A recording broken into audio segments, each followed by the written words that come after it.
Coming up in a little bit though, so don't go anywhere, is our Esports and Influencers closing panel for the day 1 AM. Obviously, we'll be back later for the second half of the tracks, but this one's a really interesting one. Obviously, we all know that, COVID-19's disrupted the world of sport. Specifically, football leagues have closed, all sorts of sport are shut down.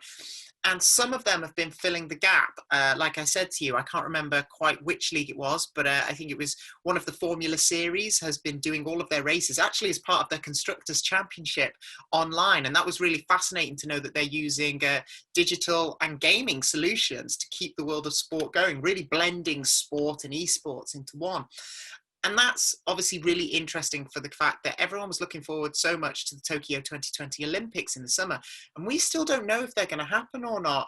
And this panel in a little bit is going to explore whether esports already is filling the gap with the Olympics, or whether it can fill that summer gap that we're all, wanting with sports. I say all, some people might not be. Some people might be grateful for the break from the sports. But, can esports fill that gap? And as we move into a new normal that everyone keeps talking about, is this an opportunity for, sports and esports to blend together and really explode into the future? We already know that in countries like Korea, you'll be able to you can watch StarCraft on live television, primetime television, and that's been happening for a while. So yeah, is this a real turning point? And leading that panel is going to be our very own Danielle Partis, who is the multi-award winning, as it turns out, editor of InfluencerUpdate.biz and one of our Discord queens who's helping you all through Discord. So I think Danielle is joining us now to help bring the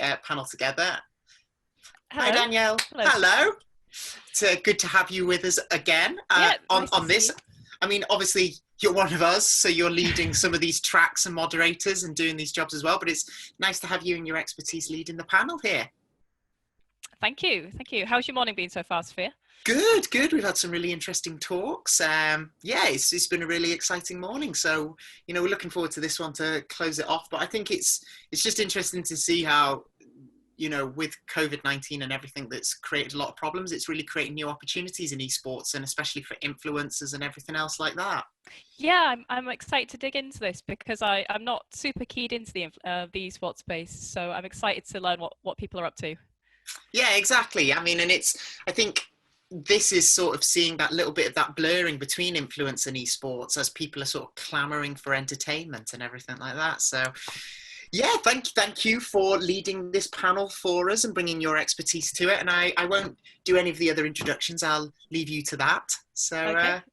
Thank you very much. Have we got everybody in here that we need? No, I think they're slowly joining us. I can see Brandon here from Opera Event. Hi, Brandon. Hey, Brandon. Nah, I believe we've How are you today? Sorry about that. No, I'm good, thank you. How are you? I'm good, thank you very much. Where are you based at the moment? I'm based in San Francisco, California, so it is currently 4 a.m. here. Wow, well, thank you for being up early to join us. Yeah, I thought it was bad enough getting up at 8 a.m. Actually, 7:30, let alone 4 a.m. No problem. Yeah, and I think we've also got Malte will be back from BITKRAFT, who we had earlier, giving us a talk, and Emmanuel from Esports Nigeria is joining us. So yeah, it should be a really good panel. A really global panel as well. Like this. I know. It's the benefit of digital. We can get people from everywhere to just come and talk to us. Yeah, definitely. It's why I sort of been opening with everyone as like, where are you based at the moment? Because I think it shows that like we are literally all everywhere at the moment, and that's really great. And yeah, this esports influence in the web, I think it already is a global part of our industry. So it's about just connecting us all up even better. Some great opportunities. Yeah, definitely. Well, I will let you and Brandon, I suppose while we wait for everyone else to join, we can introduce Brandon and everything else like that. And then we'll get started as soon as we've got all of our panelists here. We're obviously still 1 minute ahead of schedule. So, it's... it's like we've got a few more people coming in. Emmanuel's in now. There we go. Perfect. I'll leave you to it then, and I'll see you all afterwards. Lovely. Bye. Okay, good to see you guys today. We're still waiting for a couple more people to figure out how to get in. I think that the problems with working Zoom are always prevalent. People are still just figuring it out. So we'll start with you, Brandon, if you just want to introduce yourself to the viewers today. Sure. Hi, I'm Brandon Byrne. I've been in esports for about 12 years now, which I think in any other industry in the world would be sort of like a pretty young career still, but in the esports space has been around for quite some time. I originally was an executive at a company called Curse. We were one of the very first esports teams in leagues in Riot's League of Legends series. And then I went to work for one of the largest esports teams, the CFO, Team Liquid. So I did that for a number of years before I started Opera Event, and a bunch of experience working in the influencer media space and more specifically the esports space. Okay, brilliant. And you, Emmanuel, could you run us a little bit through what you do? Okay, so I would say when it comes to esports, it seems to be older than me. But I've been in gaming since 1991. I've been gaming since then, but fully into esports as the phenomenon that we have today, I would say just about 5 or 6 years ago. And we just thought to use the gaming culture that we had already in Nigeria to build on that, to elevate it to what is available worldwide. And so that journey has brought me so far. Today, I have an esports organization called the League of Extraordinary Gamers, LXG. I'm also privileged to be the president of Esports Nigeria. And what we're doing is developing the esports scene across the country. And what I do also extends beyond Nigeria. As of today, I'm also the founding president of the Esports Federation of Africa, where we have an association of countries that are about 30 and counting at the moment. So all we're trying to do is to use esports. The gaming culture is there already, is to elevate esports on the continent and also help our young people be able to achieve their dreams in gaming, on that platform. And yeah, that's it about me for now. Brilliant. That's really awesome.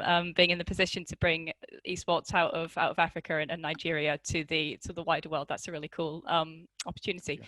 And I see we've got Malte joining now. I think you might have your mic muted there. Sorry for running late. There we go. Connection issues here. Hey, no worries. Hi, everyone. We were running a bit early, so you're not too late. We're just going through the introductions now. So if you want to introduce yourself as well, Malte, to the viewers at home. Yeah, sure. Thanks for having me. I'm super delighted to be here. I'm Malte. I'm one of the 3 founding managing partners of BITKRAFT Ventures. We have a big DNA in esports. So started out as a software engineer 25 years back. When you're 16, you have a PC and you learn how to code. You start building games, and then you start playing games. And then the first time ever I had access to connected computers was in our computer lab at university. And that we turned upside down at night to make it a LAN center and play Doom. Don't tell anyone. And that was a lot of fun back then. And we didn't know what we were doing, but we were onto something big, and that became like a hobby. And then it became, obviously over the years, and fast forwarding 20 years or so now, it became first of all a thing. Then it became a sport. Then it became business, and I've been involved in various things. And then 2013, the time came when this became investable.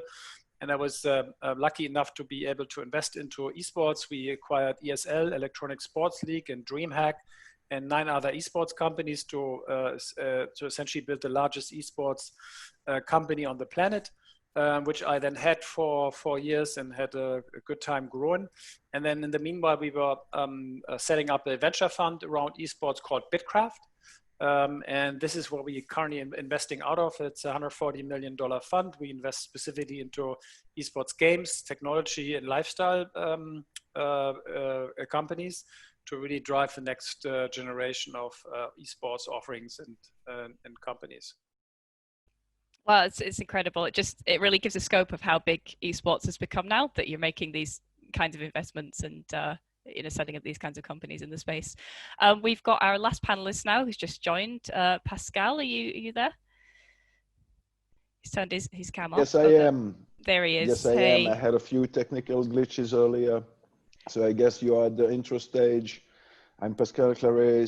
I've been in the industry for 22 years, mostly marketing and entrepreneur. And the last year I've been working on a sports video game, which has some ties with the whole Paralympic event. And obviously as a marketing guy, I've dabbled a bit in esports. And there you go.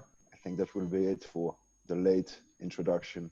Okay, brilliant. Well, you joined at a good time. So, okay, we'll get started. So just as a bit of an intro, with the obvious COVID-19 pandemic still going on, it looks like the Tokyo Olympics 2020 is going to not go ahead. And I looked into this, and the Olympics has only been cancelled twice before, which was over the two world wars. So it's kind of a big deal when the Olympics doesn't happen, since it's been going in its modern form. Until, unlike those times during the war, we have this robust digital space now where we can sort of, give sports events and personalities a place to thrive, that's not out at a physical event. So just to kick off, how has the sports space adapted and changed during the COVID-19 pandemic? I'll just a question to the room. So yeah, I guess first of all, the bigger physical events in esports also took a big hit. I remember in IEM Katowice, it's been short notice without viewership. Obviously, this was a massive shock because that was a big part on how the core esports competition defined itself, right? But the beauty was then esports is not only happening in stadiums where people physically met. Esports was predominantly happening online, but because I can play anyone with a PC and an internet connection almost on any game. And that obviously the industry pretty much adapted to that and just switched over to online competition and online viewership. So that obviously took a huge acceleration. I think this fast forward our space at least by a year or two, just overnight, with a lot of people like having to spend more time online, playing online, advancing, playing online, viewing online, engaging, and also obviously paying online for esports and esports related offerings. Yeah, I'll echo what Malte was saying. It's interesting because I think the key word here is adaptation.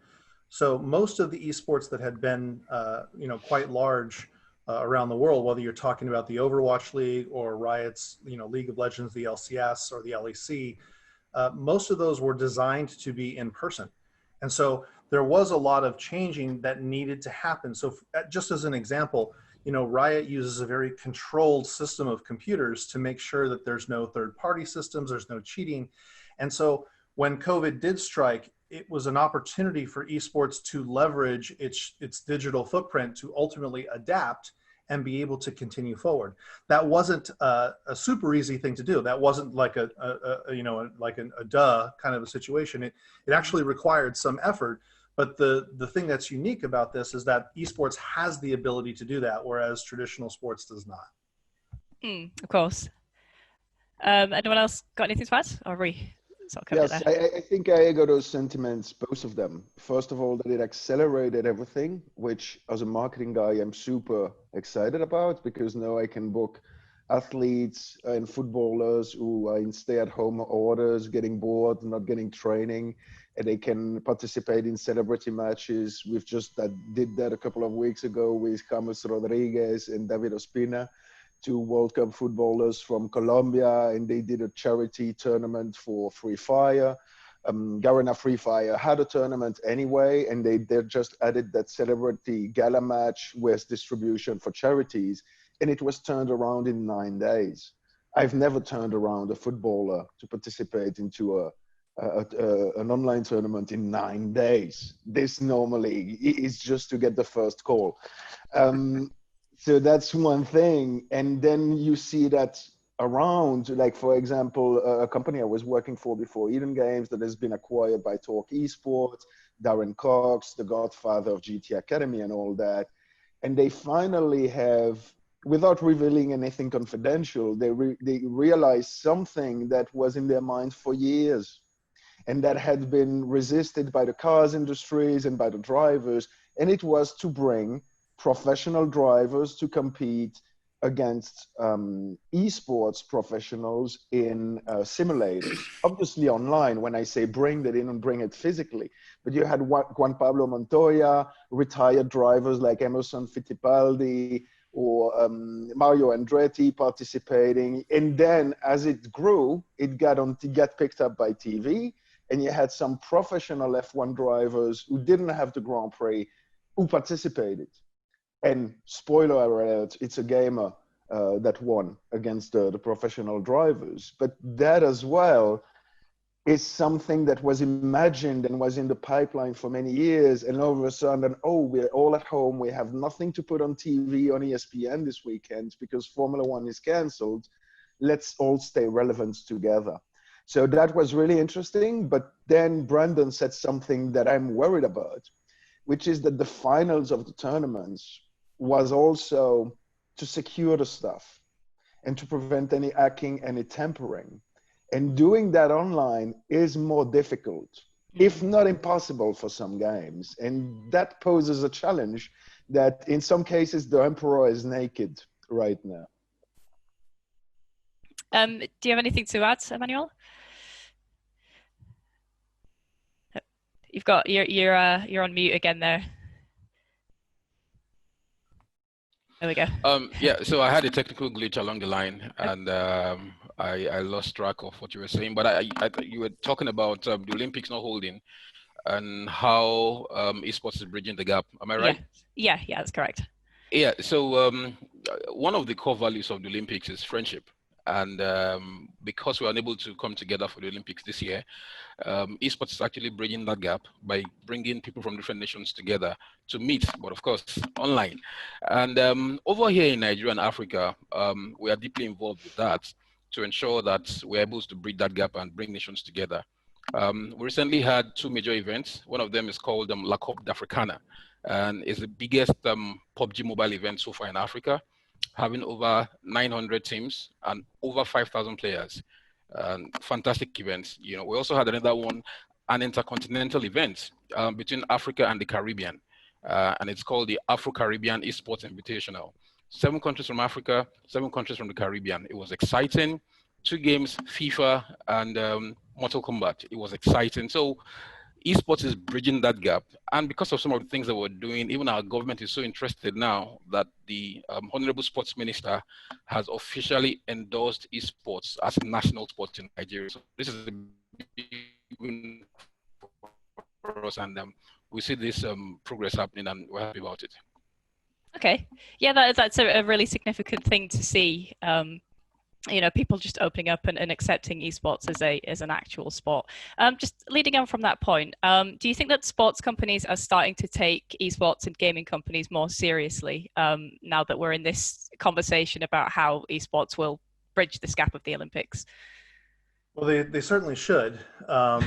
There's been some really interesting data that comes out. One of the things that sort of this panel is talking about is, hey, is esports actually bridging the gap that was left by the Olympics? And the truth of the answer is there's kind of a cheeky answer to that. And the answer is no, only because there are different people watching these different events. If you go and look at traditional sports, and the Olympics is included in this, the average age of the people who are watching these sports are in their 50s and 60s. As a matter of fact, the youngest traditional sport is actually the MLS, which is Major League Soccer in the US. That age is 40. The average age of someone who's watching esports is 26. And so what we're talking about here is actually 2 different demographics. One of the things that's super interesting is that the Olympics are going out of their way to try and engage younger people. One of the things that I thought was super interesting was they're adding some new sports. One of them is sports climbing, one is surfing, one is skateboarding.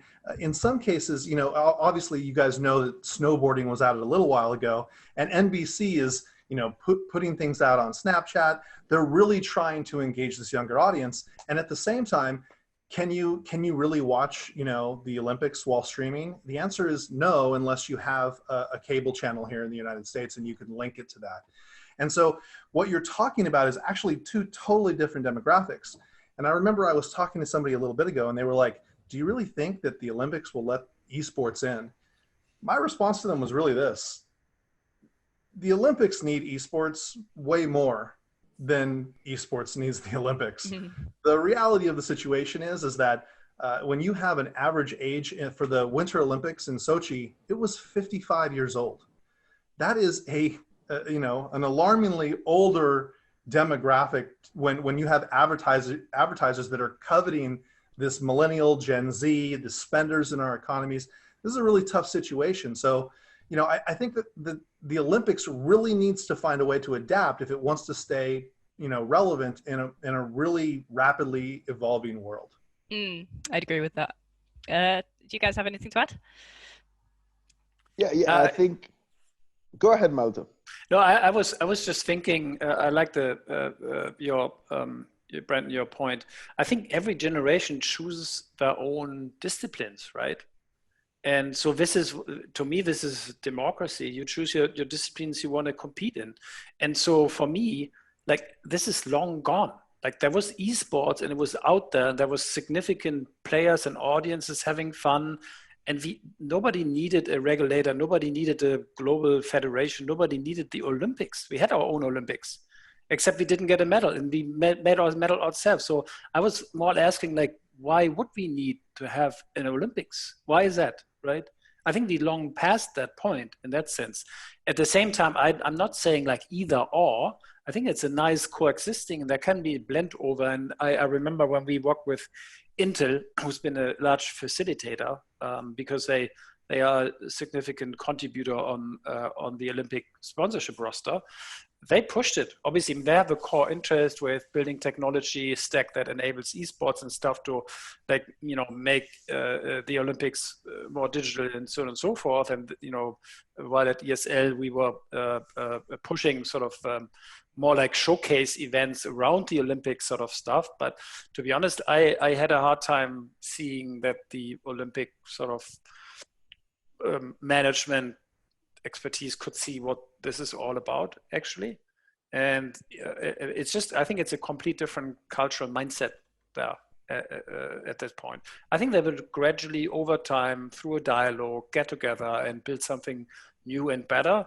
But I think this is just not this black and white sort of thing where you say like either or, and will it become, it's just evolving. It's my sense. Yeah, I think there are two components at play. Competition and fusion. And when it comes to competition, when I started my career in video games 20 years ago, the video game industry was smaller than cinema, smaller than music. We were taken as the little brother of cinema, like the licensed product that come late. That changes completely.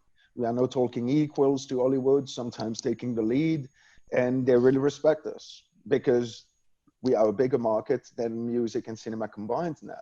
Sports remains bigger than video games. Even if you add esports into video games, sports as a general market remains 2.5 times bigger. It's the last entertainment market with TV that we haven't overcome. But as we are going into COVID, you see that everything that was prepared and that envy that was coming from the older traditional media, for example, is coming to light because now they have a lot of slots. If you look at ESPN and all these sports channels, it's empty right now. They have nothing to broadcast except speculation about who might be transferred in 2 months from now. Let's make something up. This is not TV. So they need to fill slots, and everybody has slots in their schedule to fill. The stars as well have to stay relevant. They cannot stay 3 or 4 months without going on TV, the agent tells them. So they have to participate. Kun Aguero is one of the top Twitch channels now. He just appeared 2 months ago. And I think this is the acceleration of something that was in preparation. And now you just have to do something. You cannot be analyzing it. You cannot be watching from the sidelines and wondering, what do I do? You just do something. So that's the competition element where video games and esports are taking more and more market share, including now from those older audiences that were not watching before.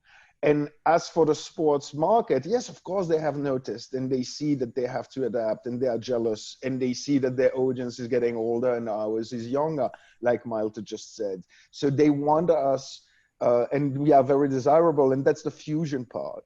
if you look at the latest marketing campaigns already before coronavirus, you have more and more soccer clubs who sign digital deals with Rock Nation, for example, that represents Jay-Z or Rihanna.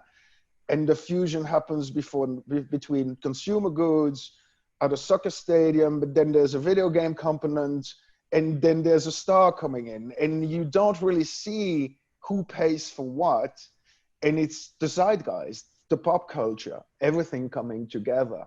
And one little anecdotal proof of this is the same here in Colombia, same here as in, you said in Nigeria, I think, Emmanuel, you said, the Paralympic Committee, so not yet the Olympic Committee, but the Paralympic Committee is recognizing esports officially.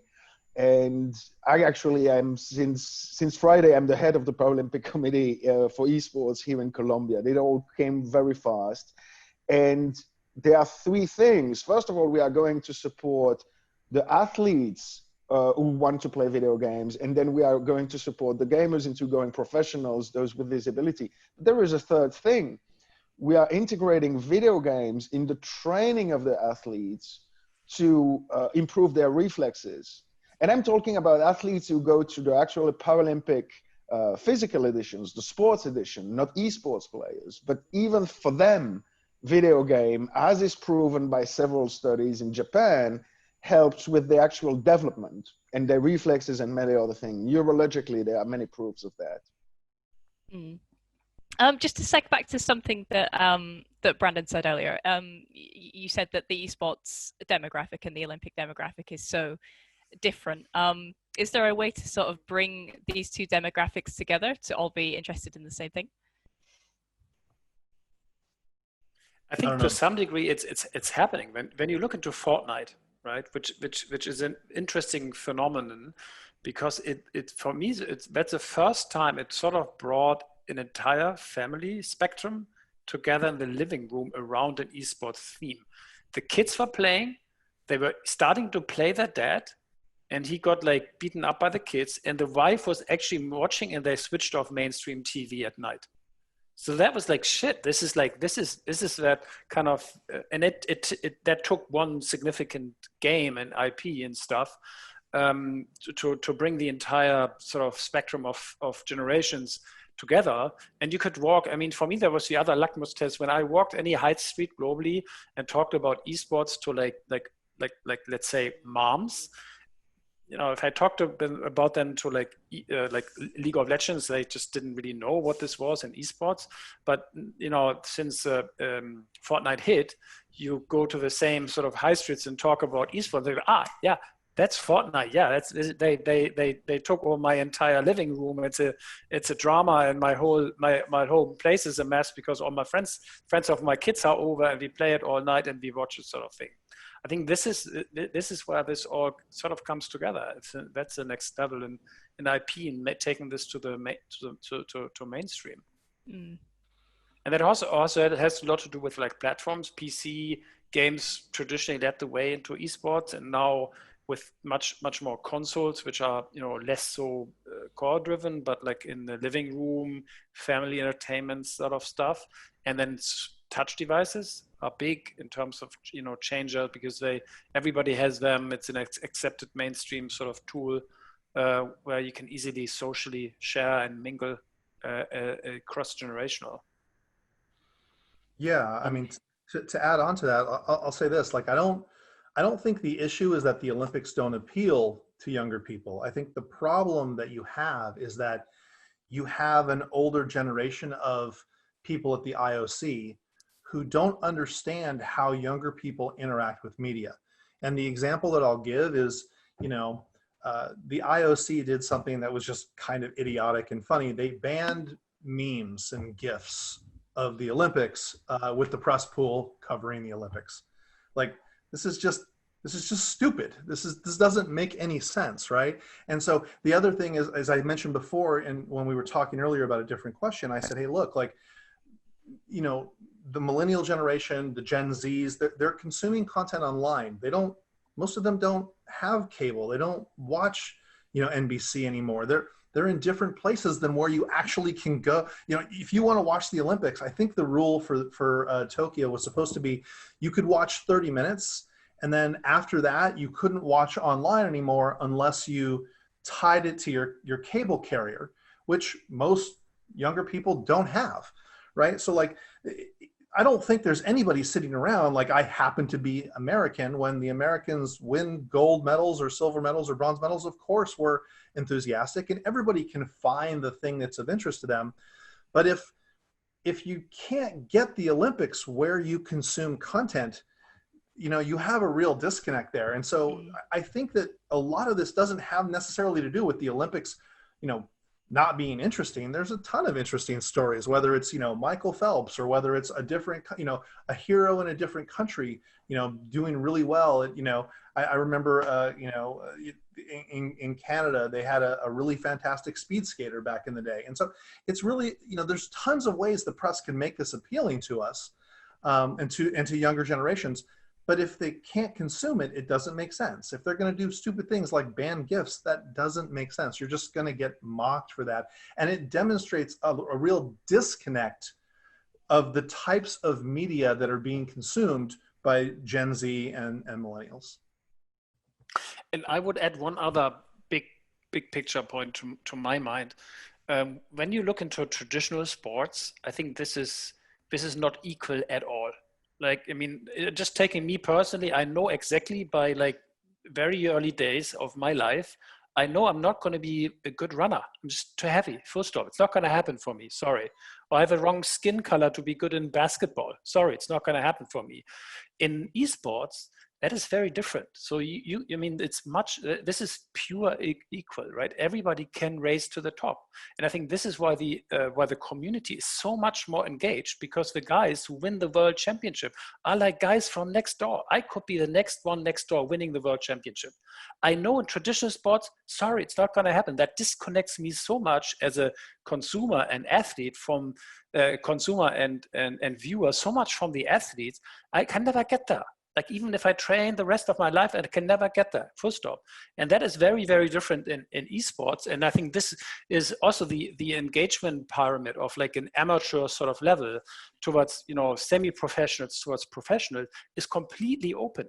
It's very much community driven, which is very, very different in sports, where you have very different layers of like governance and financing and blah, blah, blah on top of it, where it's not equal and doesn't give, you know, equal chances to anyone out there. I think the only barrier is access to internet. Yes, in a piece of hardware. That's sort of the two criteria, but that gives hope for an entire generation, to my mind, when it comes to sport. One thing just real quick to add, I know I've been talking a fair amount. There is a big difference between esports and regular sports in that the IOC as a governing body has a tendency to just sort of do what it wants. When it has basketball, it makes its own rules and has its own, you know, functioning organization, right? It decides we're going to do curling and we're going to do this and we're going to do that. And the reason why they can do that is because nobody owns the rights to football or to soccer or to basketball. Now, you know, FIFA owns the right to FIFA, but anybody could make a new, you know, soccer league if they wanted to. This isn't the case with esports. You have to go and you have to work with people who own intellectual property, whether it's Riot with League of Legends or whether it's Fortnite with Epic Games, and you have to get them to agree. In scenarios, in sporting environments, typically the leagues and the IOC have complete control and discretion over how to do these things. And in esports, that actually won't be the case. This is a much bigger issue than most people think, because now the publisher has to be gotten on board with ultimately what's going to happen. And that is a huge departure from how traditional sports usually works. Just to quickly add to that, I take note of what you said initially, Brandon, about we're having two different demographics, the older generation and the younger ones. For me, I think the cultures are beginning to merge, at least from what I can see, you know, from here in Nigeria. Previously, it was younger people playing their games in their closets and all of those. We're beginning to see the older generation take a lot more interest in what the kids are doing. We have run sports events in schools, and we see parents, the same way parents will go to an inter-house sports and watch their kids swim, play basketball and all of those. They play video games now, you see the parents celebrating. You know, so the same way you would celebrate a goal, if, for instance, sorry, I'm an Arsenal fan, so if Arsenal scored against another team, the same way you would jump if you're watching the English Premier League. We're beginning to see the same set of people, older generation, celebrate a goal scored, you know, on video games. So we're beginning to see those cultures beginning to merge. And so what I would say is, as we continue to push the esports narrative and activities around the world, it is inevitable that these guys will buy in. I'm aware that the Olympics also has the youth games, and this is their way of trying to connect with the younger generation because they realize that that's a demographic you cannot do without. So I see a scenario where there will be more intense merging of those cultures, both from the point of the IOC and also from the esports community around the world. I understand. I agree with you that they realize it. That doesn't mean that they are executing it well. Because there's something we have to address is that the IOC exists for over 100 years. And what you see a lot in sports is a lot of these old, authoritative, conservative organizations. So they might have ticked video games on the list as something they have to care about, but they don't know how to. And when they face the persons who know how to, maybe they don't listen enough, which is a problem with a lot of federations around the world, that inertia and that it's slow, but that sports are taking a note and trying to adapt.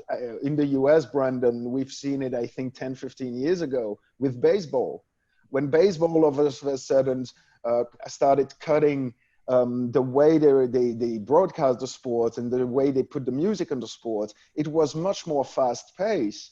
And you could tell it was inspired by video games and trying to appeal to that video game generation who was no longer watching baseball.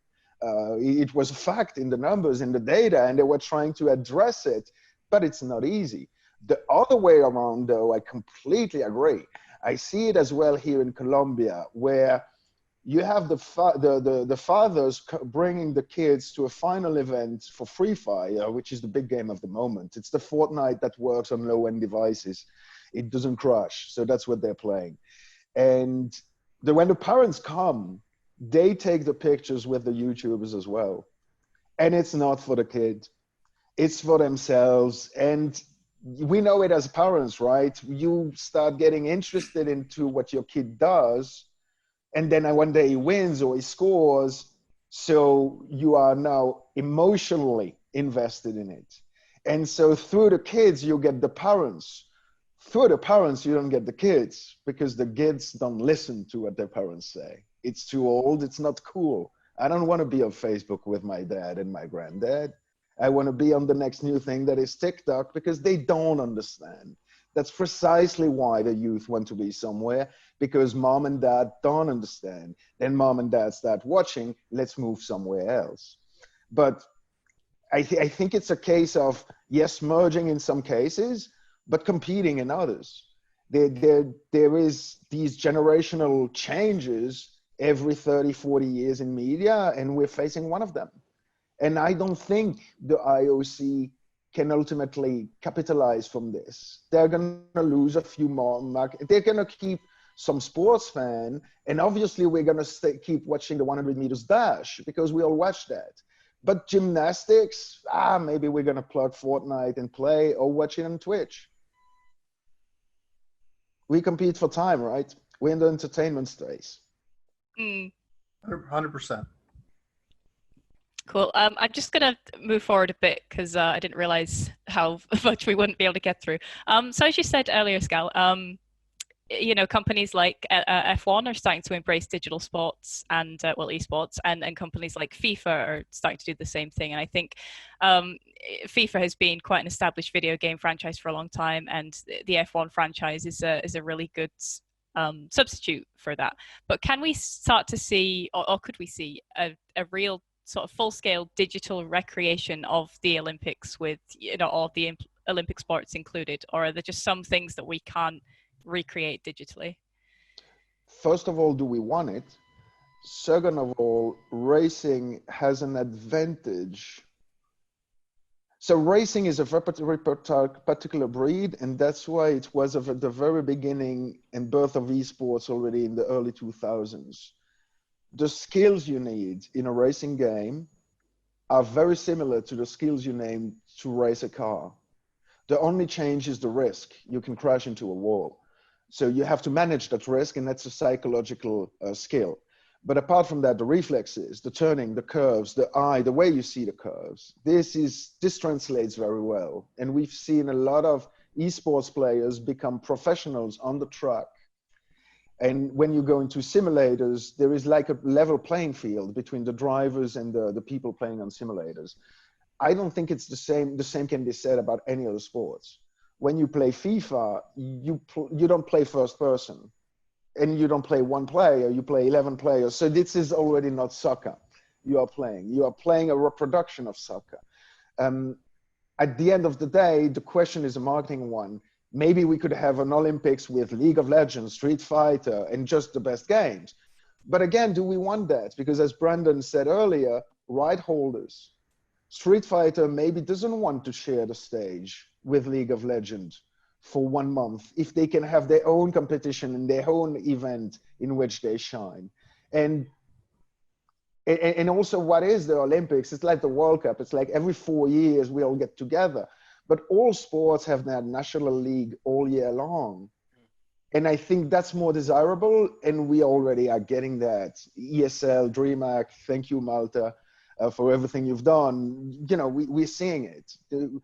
I think we are looking at the Olympics is the cherry on the cake. If we get the cake and the icing, I'm not too interested about the cherry.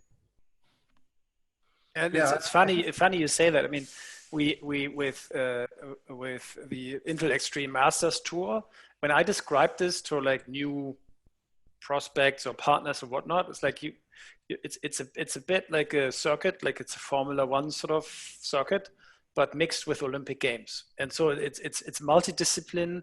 It has tour stops and evolves into one global final. And so I would wonder, like, if you ever redesigned Olympics now for the environment we are in, the culture we are in, the generation we are in, how would you be designing it? You would not be designing it the way it's currently designed. It's great and it's awesome and it's there because it's a piece of culture and it's amazing. I'm not saying that's not great, but if you would reinvent it from scratch, it would not look like the way it's looking right now. And it would look much closer to what we were able to create with, let's say, Intel Extreme Masters. I'm not pushing one product here, but that for me, like, was much more like 5 continents, continuous content, activation points, one culmination, and one global world championship. Why would you do it every 4 years? Tell me, what's the point? Because it was a world without media. Yes, exactly. And so media, technology, consumer habits and whatnot, if you just started Olympics from scratch, you would do it very differently.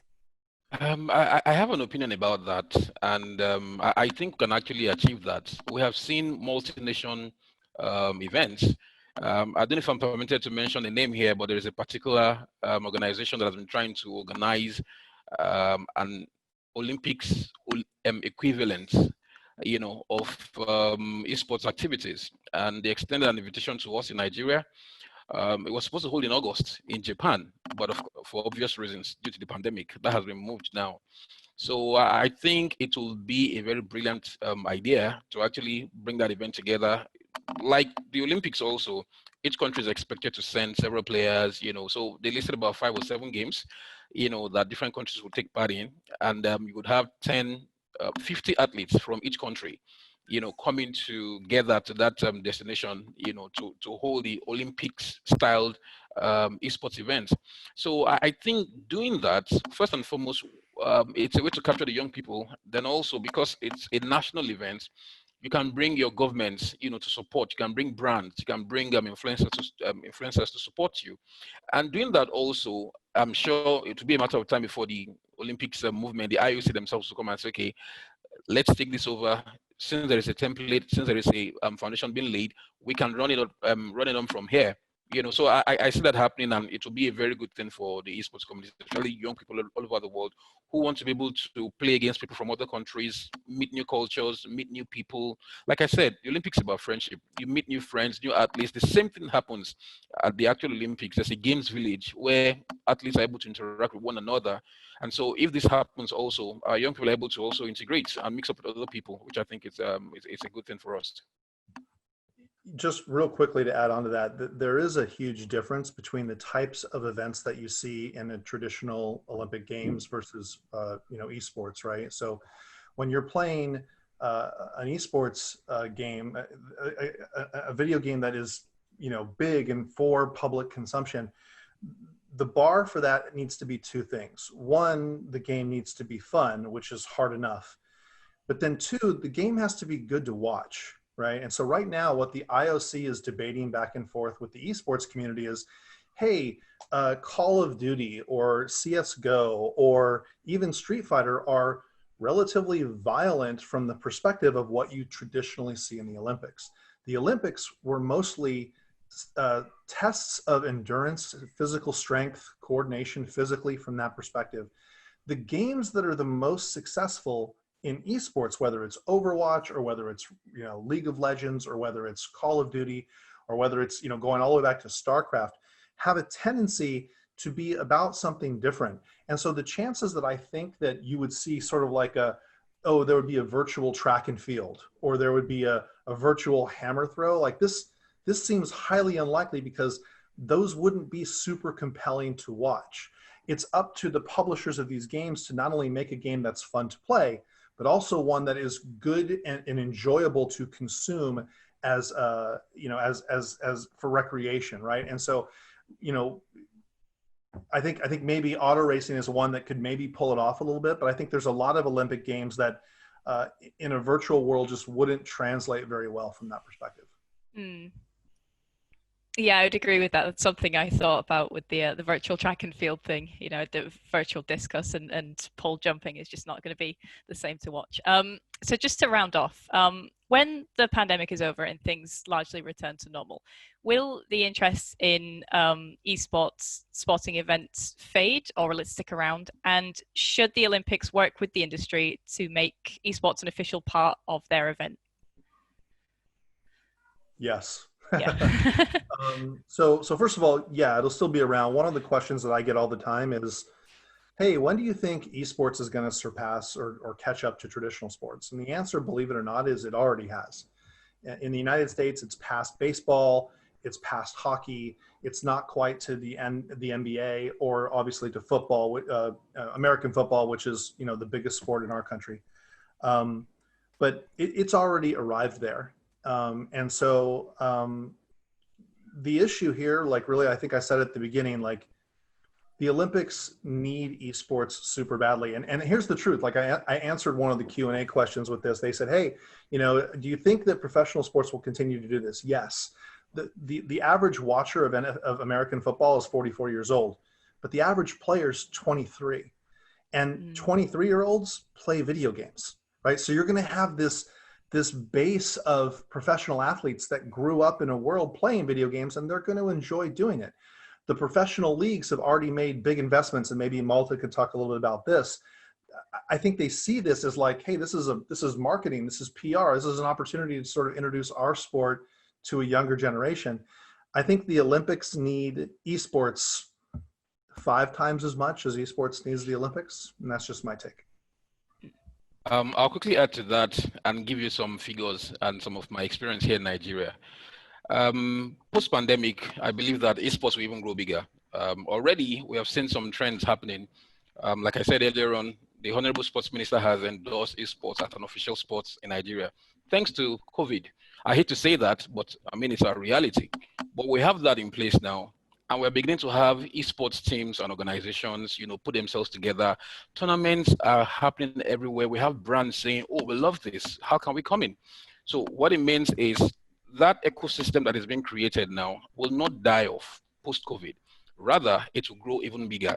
I'll give you an example. In Nigeria at the moment, we have almost 140. Okay, so our population is about 200 million people. And our online population is about 140 million. That is a lot. And thanks to the mobile penetration in Nigeria, we have about 138 people who are on their phones now. And we have many telcos who are competing against themselves, and they are crashing their prices. So what it means is you have more devices in the hands of people, you have more data on your phone, you can go online, you can play online. This is an industry that is not going away anytime soon. And if you know Nigeria very well, for instance, talk about our movie industry, it's the second largest in the world, even ahead of Hollywood. Sorry, Brandon, but by volume anyways, but it tells you that when it comes to entertainment, in this part of the world, music, movies, even gaming is beginning to, rival them as it continues to grow in Nigeria. And so post-COVID, the spotlight that has been shone on the esports industry in Nigeria and Africa as a whole will not go away, because people are now seeing what they never saw before. The pandemic has helped them to see, and they're like, oh, wow, this has been there all along. What have we been doing? And so at the moment, we have a lot of people who are making inquiries, asking how they can be part of it. I'll just stop for them there for now. Anyone else got anything to add? Yeah, so I think I completely agree. I even had this in a meeting the other day. We are talking with the biggest TV station of Colombia to start a league here, and it's accelerating. It was in talks for a year. Now it's going to be made within a month. And at some point, getting out of the meeting, some of my partners asked me, do you think they're going to do season 2 really quickly after the season 1? And do you think we can maintain the ratings?